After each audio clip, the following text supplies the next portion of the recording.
کریں۔ یہ حضرت فرماتے ہیں کہ بیٹے نے 3 سے زائد مرتبہ بیوی کو طلاق دی اور ہمارے سامنے اقرار بھی کیا، اب وہ صلح کر کے بغیر حلالہ وغیرہ کے ساتھ رہ رہے ہیں، اور میں نے جب فتویٰ لا کر دیا تو وہ اس کو تسلیم نہیں کر رہے ہیں، کیا حکم شرع ہوگا؟ دیکھیں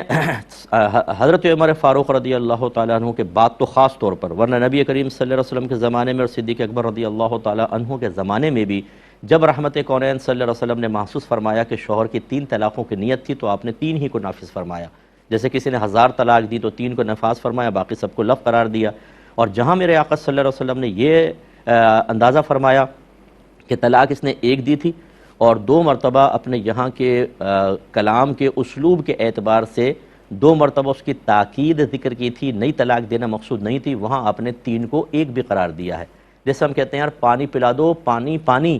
تو یہ 1 پانی ہم نے مانگا ہے، 3 گلاس پانی یا 3 طرح کے پانی نہیں مانگے۔ تو یوں اس میں ہوتا تھا طلاق دی، طلاق طلاق، تو پھر یہ کہ وہ 2 طلاقیں صرف پہلی والی کی تاکید کے لیے ہوتی تھیں۔ لیکن عمر فاروق رضی اللہ تعالیٰ عنہ کے دور میں یہ اسلوب کلام تبدیل ہوا اور آپ نے محسوس فرمایا کہ 3 کا ہی ارادہ کرتے ہیں، اور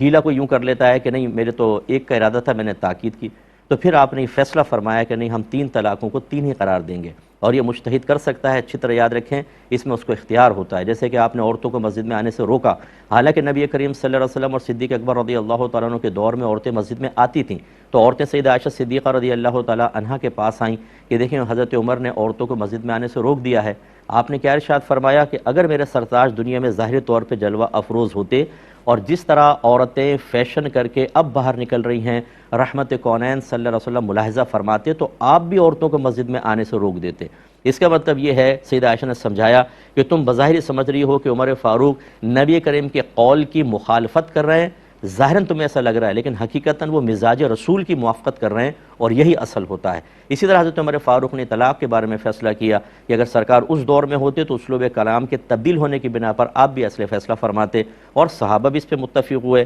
اس کے بعد 4 ائمہ، امام اعظم، امام شافعی، امام مالک، امام احمد بن حنبل اس پر متفق، 1500 سال کے تمام بڑے فقہا اسی پر متفق ہیں کہ ایک وقت کی 3 طلاقیں 3 ہی ہوتی ہیں، 1 نہیں ہوتی۔ تو جب جمہور فقہا ایک طرف ہوں، اصول یہ ہوتا ہے کہ اگر فرض کر لیں کوئی 3 کو 1 بھی قرار دیتا ہے اپنے کسی بھی دلیل کی بنا پر، اور جمہور علماء ایک طرف ہوں، یعنی میجورٹی ایک طرف ہو، مائنورٹی ایک طرف ہو، تو فیصلہ میجورٹی پر ہوگا کہ سرکار نے فرمایا کہ لا تجتمع امتی علی الضلالہ، میری امت کبھی گمراہی پر مجتمع نہیں ہوگی۔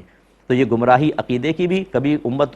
گمراہ عقیدے پہ مجتمع نہیں ہوگی۔ اس طرح فقہا کے مابین جب مسائل ہوتے ہیں تو جس طرف اکثریت ہوتی ہے حق ادھر ہی ہوتا ہے، لہذا آپ کا بیٹا بالکل غلط کر رہا ہے، اب وہ ان کا ساتھ رہنا گناہ ہے۔ اگر جسمانی تعلق قائم کریں گے زنا خالص ہے، اسی حالت میں کوئی بچہ پیدا ہوا تو وہ بچہ کا نسب باپ سے ثابت نہیں ہوگا اور وہ جائز نہیں ہوگا بچہ۔ اس میں اصول یہ ہوتا ہے کہ اب یہ نہیں کہ آپ ماریں پیٹیں یہ کریں، آپ کو سوشل بائیک آؤٹ کرنے کا حکم ہے۔ آپ ان سے ملنا جلنا چھوڑ دیں، نہ خوشی میں وہ آئیں نہ غم میں ان کو آنے دیں، نہ آپ ان کے خوشی اور غم میں جائیں۔ اگر کوئی ایسا نہیں کرے گا، نرم رویہ رکھے گا، ان سے رابطہ رکھے گا، تو بس میدان معاشر میں پھر یہ بھی حساب کتاب کے لیے تیار رہے کہ آپ کا اس کے ساتھ ملنا جلنا یہ اصل میں اس کو گناہوں پر دلیر کر دے گا، اور جتنے وہ گناہ کرتا رہے گا اس طرح میل جول رکھنے والے سب پر وبال ہوگا، اور سب کے سب آخرت میں اللہ تعالیٰ کی بارگاہ میں قابل گرفت قرار